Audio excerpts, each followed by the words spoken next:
Hello माझ्या लाडक्या बहिणींनो आणि लाडक्या ताईंनो, मुख्यमंत्री माझी लाडकी बहीण योजना आणि त्याच्या ई-केवायसी बद्दल अजूनही काही प्रश्न सुटता सुटेना. सोबतच 17वा हप्ता म्हणजेच नोव्हेंबर महिन्याचा हप्ता ज्या महिन्यामध्ये मिळाला पाहिजे होता त्या महिन्यामध्ये भेटला नाही. आता नोव्हेंबर संपला आणि आजची तारीख आहे 1 डिसेंबर.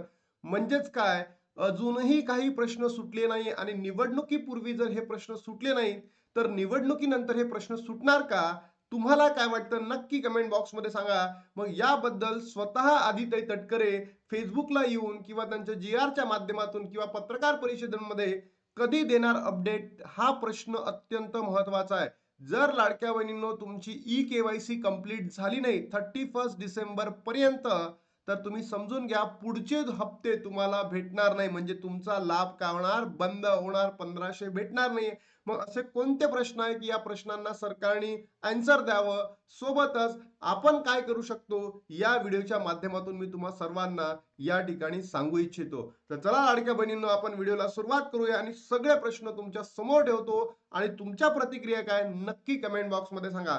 मला पहिला प्रश्न विचारायचा लाडक्या बहिणींनो, नोव्हेंबरचा हप्ता जर तुम्हाला पाहिजे असेल तर तुम्हाला 16वा हप्ता भेटला का? तर नक्की कमेंट बॉक्स मध्ये सांगा. आणि तुमचा सपोर्ट या ठिकाणी अत्यंत गरजेचा असेल, कारण जर तुम्ही बघितलं असेल काही दिवसांच्या अगोदर मी एक व्हिडिओ बनवला होता जिथे सरकारवर कडकडाटून टीका केली होती की 52 लाख बहिणी अपात्र ठरलेल्या आहेत.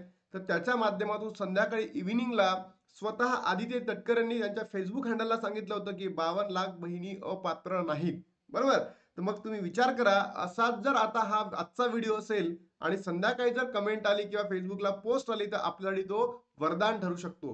पहिला प्रश्न होता माझ्या लाडक्या बहिणींचा की ज्या बहिणींना जून, जुलै, ऑगस्ट पैसे थांबलेले आहे, सोबतच सप्टेंबर आणि ऑक्टोबर महिन्याचे पैसे भेटलेले नाही आहेत, यांना पैसे भेटणार भेटणार की नाही भेटणार याबद्दल काय करा, आम्हाला काहीतरी सांगा. कारण की अनेक युट्यूबर्स चुकीच्या पद्धतीने लाडक्या बहिणींपर्यंत चुकीची माहिती पोहोचवत आहेत. जून, जुलै, ऑगस्ट, सप्टेंबर, ऑक्टोबरचे पैसे भेटणार आहेत अशी माहिती देत आहे. मग याबद्दल सरकारकडनं का बरं एक योग्य माहिती येत नाही आहे, हा प्रश्न पहिला आहे माझ्या लाडक्या बहिणींचा. जून, जुलै, ऑगस्ट, सप्टेंबर आणि ऑक्टोबर या 5 महिन्याचे पैसे ज्या बहिणींना भेटलेले नाही आहेत त्या बहिणींना पैसे भेटणार का आणि नाही भेटणार का, याबद्दल लवकरात लवकर सरकारने याबद्दल काहीतरी आपल्या फेसबुकच्या माध्यमातून, जी-आरच्या माध्यमातून काहीतरी लाडक्या बहिणींपर्यंत पोहोचवावी. पहिला प्रश्न होता. दुसरा प्रश्न होता, ज्या बहिणींकडे पती नाही आहे, वडील नाही आहे, बरोबर, तर सरकारने हा प्रश्न या ठिकाणी दूर केला. काय केला? सरकारने म्हटलं डॉक्युमेंट्स घेऊन कोणाकडे जा, अंगणवाडी सेविकांकडे जा. पण अंगणवाडी सेविका आता डॉक्युमेंट्स घ्यायला तयार नाहीये. एकच महिना राहिलेला आहे, आजची डिसेंबर 1 आहे, बरोबर.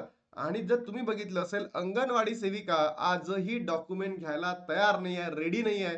काही ठिकाणी सुरू झालाय आणि काही ठिकाणी बंद आहे. मग ऑनलाईन ऑप्शन काय देणार आहे? समजा अंगणवाडी सेविका घेणारच नाही, तर तुम्ही ऑनलाईन ऑप्शन का देत नाहीये?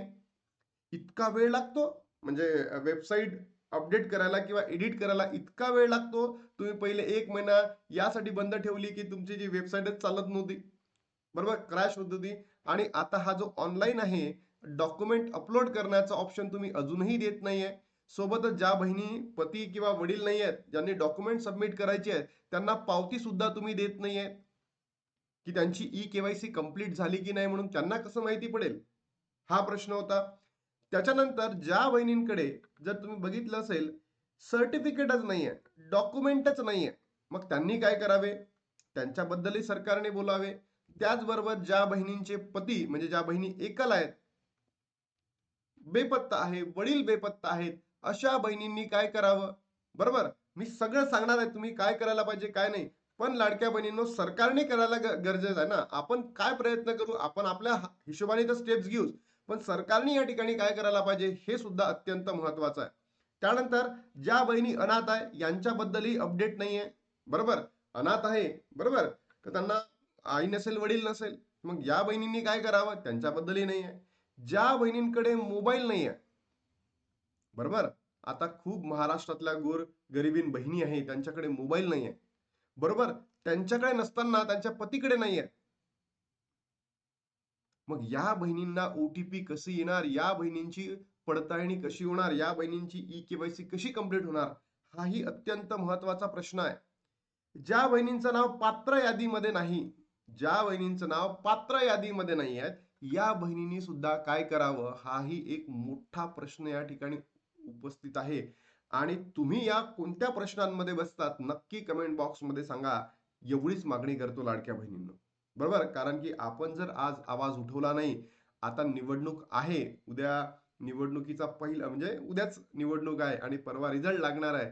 आणि जर निवडणुकीपूर्वी सरकारने जर हे केलं नाही, तर तुम्हीच विचार करा निवडणुकीनंतर करतील का?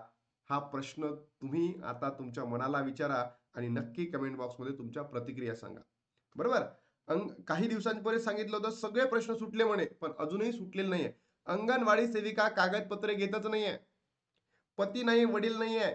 ज्या बहिणी एकल आहेत, वडील बेपत्ता आहेत, यांनी काय करावं याबद्दल अपडेट नाही आहे. काही बहिणींना तर ओटीपीच येत नाही. ओटीपी यायला गेला तर असा एरर येतो, अनएबल टू सेंड ओटीपी. त्या बहिण्यांचं दुःख आदितीताई तुम्ही समजू शकल्या नाहीत, याचीच शोकांतिका आहे. की तुम्ही महिलांचे जे दुःख आहे, महिलांच्या ज्या समस्या आहेत, त्या तुम्ही स्वतः महिला असून आणि तुमचं डिपार्टमेंट पण तेच आहे, महिला व बालविकास विभाग. जर एका महिलेच्या महाराष्ट्रातील एवढ्या बहिणींच्या समस्या जर तुमचं डिपार्टमेंट समजून घेऊ शकत नाहीये, तर तुम्ही पुरुषांच्या किंवा भावांच्या कधीच समजून घेणार नाही. मग मला तर एवढं वाटतं की फक्त हे निवडणुकीसाठी जुमलाय सगळा. एक महिला व बालविकास जे विभाग आहे, महिलांच्या समस्या समजून घेणार नाही आहेत, तर कोणतं डिपार्टमेंट आपल्या महाराष्ट्राचं त्या महिलांच्या समस्या समजून घेणार आहे? नक्की लाडक्या बहिणींनो कमेंट बॉक्समध्ये तुमची प्रतिक्रिया द्या. ज्या बहिणींचं नाव पात्र यादीमध्ये नाही आहेत, असा पद्धतीचा एरर येतो त्यांना, मोबाईल नाही आहेत, यांनी काय करावं? आता मी माझ्याकडनं तुम्हाला काहीतरी स्टेप सांगतो, त्या लाडक्या बहिणीनं तुम्ही फॉलो करा, जेणेकरून जेव्हाही अशा पद्धतीचं काही होईल, तेव्हा आपली ई केवायसी होणार म्हणजे होणार. पण नाही झाली 31 डिसेंबर पर्यंत, तर तुम्ही लक्षात घ्या,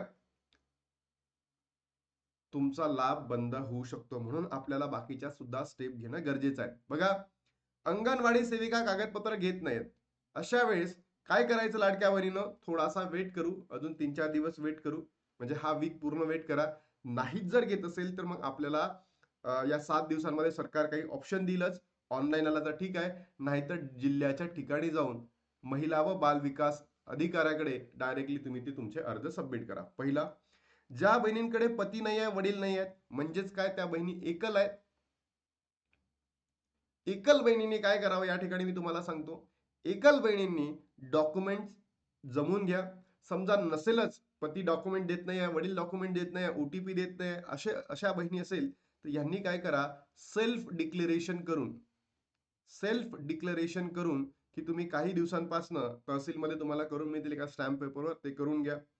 ज्या बहिणींना ओटीपी येत नाही आहेत, त्या बहिणींसाठी मी तुम्हाला म्हणजे प्रयत्न करून बघा. कंटिन्युअस तुमचा आधार नंबर टाका, तुम्ही कव्हरेज एरियामध्ये राहा. बरोबर, करून बघा. तुमचा मोबाईल नंबर आधारशी लिंक आहे का ते एकदा चेक करा.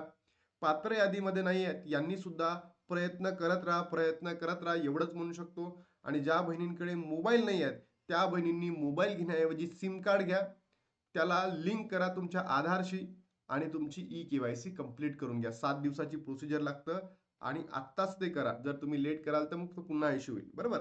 त्यानंतर अनेक बहिण्यांची जी ई केवायसी प्रक्रिया आहे ती चुकली होती.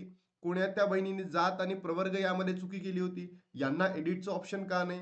काही बहिणींनी इथे होयच्या जागी नाही आणि नाहीच्या जागी होय, बरोबर, अशा पद्धतीने काहीतरी होयच्या जागी नाही, नाहीच्या जागी होय अशा चुका केल्या. चुकीच्या पद्धतीने झालं, कारण की हे प्रश्न स्वतःमध्ये चुकीचे आहे.